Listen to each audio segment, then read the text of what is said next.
स्कंध 9 अध्याय 4 नाभाग आणि अंबरीशाची कथा।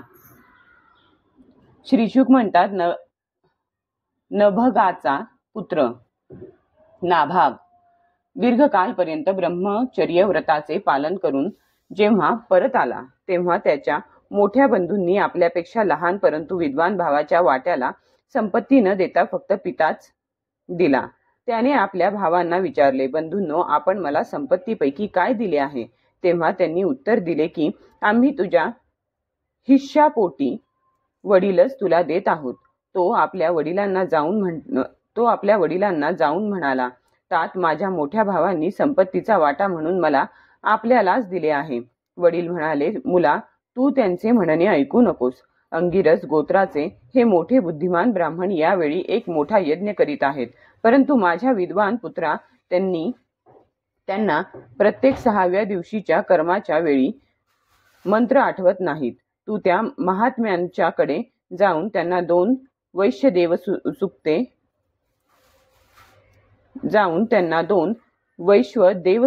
सुक्ते सांग।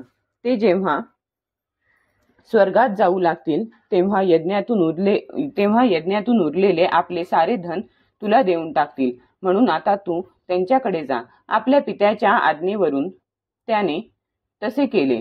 त्या अंगिरस गोत्राच्या ब्राह्मणांनी सुद्धा यज्ञातील उरलेले धन त्याला दिले आणि ते स्वर्गात निघून गेले। नाभाग ते धन घेऊ लागला तेव्हा उत्तर दिशेकडून एक काळ्या रंगाचा पुरुष आला। तो म्हणाला, या यज्ञभूमीत जे काही शिल्लक राहिले आहे ते सर्व धन माझे आहे। नाभाग म्हणाला, ऋषींनी हे धन मला दिले आहे म्हणून माझेच आहे। यावर तो पुरुष म्हणाला, आपल्या वादाबद्दल तुझ्या वडिलांनाच विचारलेले बरे। तेव्हा नाभागाने जाऊन वडिलांना ते विचारले। वडील म्हणाले, दक्ष प्रजापतीच्या यज्ञात एकदा ऋषींनी हा निर्णय केला आहे की यज्ञभूमीमध्ये जे काही शिल्लक राहील तो सर्व रुद्रदेवाचा भाग असेल, म्हणून ते धन महादेवांनाच मिळाले पाहिजे। नाभागाने परत जाऊन त्यांना प्रणाम करून म्हटले, प्रभो, यज्ञभूमीतील सर्व वस्तू आपल्याच आहेत असे माझ्या वडिलांनी सांगितले। ब्रह्मन, मी मस्तक लवून आपली क्षमा मागतो। तेव्हा भगवान रुद्र म्हणाले, तुझ्या वडिलांनी धर्माप्रमाणे निर्णय दिला आणि तू सुद्धा खरे बोललास। तू वेदांचा अर्थ जाणतोसच। आता मी तुला सनातन ब्रह्मतत्वाचे ज्ञान देतो। येथे यज्ञात उरलेला माझा जो भाग आहे हे धन सुद्धा मी तुला देतो, त्याचा तू स्वीकार कर। एवढे बोलून सत्यप्रेमी भगवान रुद्र अंतर्धान पावले। जो मनुष्य सकाळी आणि संध्याकाळी एकाग्र चित्ताने या आख्यानाचे स्मरण करतो तो प्रतिभावंत वेदांचा अर्थ जाणणारा होऊन आपल्या स्वरूपाला सुद्धा जाणणारा होतो। नाभागाला अंबरीश नावाचा पुत्र झाला। तो भगवंतांचा मोठा भक्त आणि पुण्यवान होता। सर्वत्र अकुंठित असा ब्रह्मशाप सुद्धा अंबरीशाला स्पर्श करू शकला नाही। राजाने विचारले, भगवान परमज्ञानी राजश्री अंबरीशाचे चरित्र मी ऐकू इच्छितो।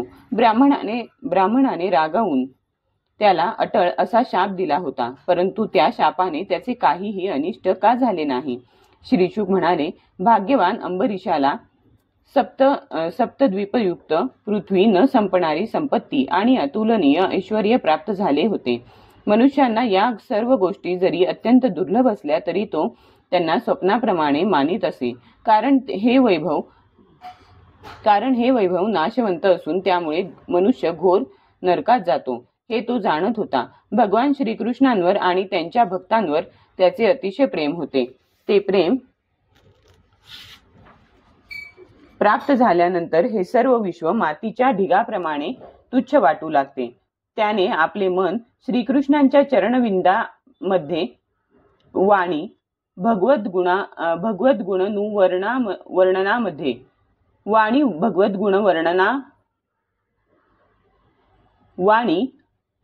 गुणानुवर्णनामध्ये, हात हरिमंदिराच्या सेवकार्यामध्ये आणि कान अच्युतांच्या कथाश्रवणामध्ये गुंतवून ठेवले होते।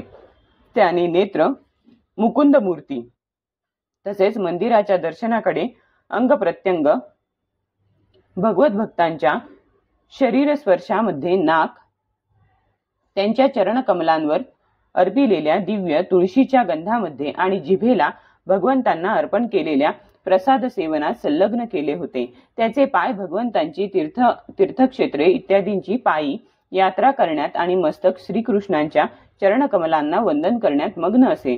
अंबरीशाने पुष्पमाळा चंदन इत्यादी भोग सामग्री भगवंतांच्या सेवेसाठी समर्पित केली होती.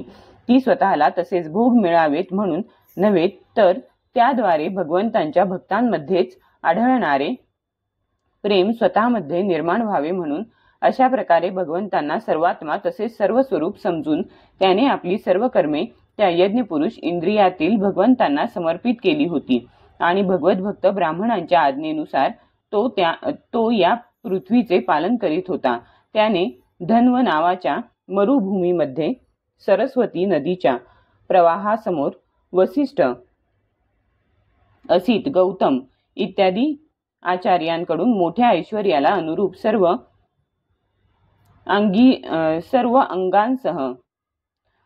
सर्व अंगांसह दक्षिणा देऊन अनेक अश्वमेध यज्ञ करून यज्ञाधिपती भगवंतांची आराधना केली होती.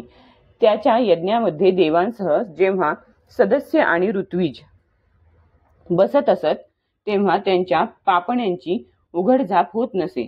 त्यामुळे सुंदर वस्त्रे आणि तशीच रूपे असल्याने ते देवांसारखे दिसत असत. त्याची प्रजा महात्म्यांनी गायिलेल्या भगवंतांच्या उत्तम चरित्रांचे मोठ्या प्रेमाने कधी श्रवण करी तर कधी त्यांचे गायन करी. त्यापुढे ती प्रिय अशा स्वर्गाची सुद्धा इच्छा करीत नसे. श्रीहरींचे नेहमी आपल्या हृदयात दर्शन घेणाऱ्या त्या प्रजेला सिद्धांना सुद्धा दुर्लभ अशी भोग सामग्री आनंदित करू शकत नव्हती.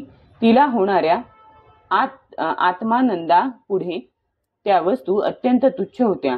अशा प्रकारे तो राजा तपश्चर्येने युक्त असा भक्तियोग आणि प्रजापालन रूप स्वधर्म यांनी भगवंतांना प्रसन्न करू लागला. आणि हळूहळू त्याने सर्व प्रकारच्या आसक्तींचा त्याग केला.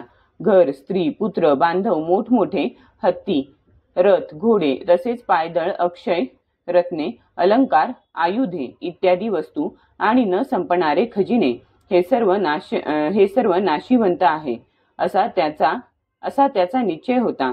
त्याच्या अनन्य भक्तीमुळे प्रसन्न होऊन भगवंतांनी त्याला शत्रूंना भयभीत करणारे आणि भगवत भक्तांचे रक्षण करणारे सुदर्शन चक्र दिले होते. एकदा त्याने आपल्यासारख्याच असणाऱ्या पत्नीसह भगवान श्रीकृष्णांची आराधना करण्यासाठी 1 वर्षपर्यंत द्वादशी व्रत करण्याचा नियम केला. व्रताची समाप्ती झाल्यानंतर कार्तिक महिन्यात त्याने 3 रात्री उपवास केला आणि एक दिवस यमुना नदीत स्नान करून मधुवनामध्ये भगवान श्रीकृष्णांची पूजा केली. त्याने महाभिषेकाच्या विधीने सर्व प्रकारची सामग्री घेऊन अभिषेक केला आणि अंतःकरणापासून तन्मय होऊन वस्त्रे, अलंकार, चंदन, पुष्पमाला, अर्घ्य इत्यादींनी त्यांचे पूजन केले. नंतर श्रेष्ठ ब्राह्मण पूर्ण काम असल्याने त्यांना पूजेची इच्छा नव्हती. तरी सुद्धा राजाने भक्तिभावाने त्यांचे पूजन केले. त्यांना प्रथम स्वादिष्ट आणि अत्यंत उत्तम भोजन देऊन त्यांच्या घरी 60 कोटी गायी पाठविल्या. त्या गायींची शिंगे सोन्याने आणि खूर चांदीने मढविलेले होते. सुंदर वस्त्रे त्यांना घातली होती. त्या गायी गरीब, तरुण, दिसावयास सुंदर, वासरे असलेल्या आणि पुष्कळ दूध देणाऱ्या होत्या. ब्राह्मणांना सर्व देऊन झाल्यावर राजाने त्यांची आज्ञा घेऊन व्रताचे पारणे करण्याची तयारी केली. त्याचवेळी शापानुग्रह समर्थ दुर्वास मुनी त्याच्यावर अतिथी म्हणून आले. त्यांना पाहताच राजा उठून उभा राहिला. नंतर त्यांना आसन देऊन त्याने त्यांची पूजा केली. तसेच त्यांच्या चरणांना वंदन करून त्यांना भोजन करण्याची प्रार्थना केली. दुर्वास मुनींनी अंबरीशाच्या प्रार्थनेचा स्वीकार केला आणि त्यानंतर आवश्यक कर्मे करण्यासाठी म्हणून ते नदीवर गेले. ते परब्रह्माचे ध्यान करीत यमुनेच्या पवित्र पाण्यात स्नान करू लागले. इकडे द्वादशी फक्त अर्धी घटका शिल्लक राहिली. धर्मज्ञ अंबरीशाने धर्मसंकटात पडल्या कारणाने ब्राह्मणांबरोबर पारण्यासंबंधी विचारविनिमय केला. तो म्हणाला, ब्राह्मणाने भोजन केल्याखेरीज आपण भोजन करणे आणि द्वादशी असेपर्यंत पारणे न करणे हे दोन्हीही सर्व दोष आहेत.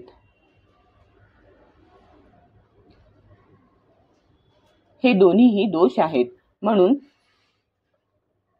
तो म्हणाला, ब्राह्मणाने भोजन केल्याखेरीज आपण भोजन करणे आणि द्वादशी असेपर्यंत पारणे न करणे हे दोन्हीही दोष आहेत. म्हणून जे केल्याने माझे कल्याण होईल आणि मला पापही लागणार नाही असे मला केले पाहिजे. पाणी पिणे म्हणजे भोजन करणे आणि न करणेही होय.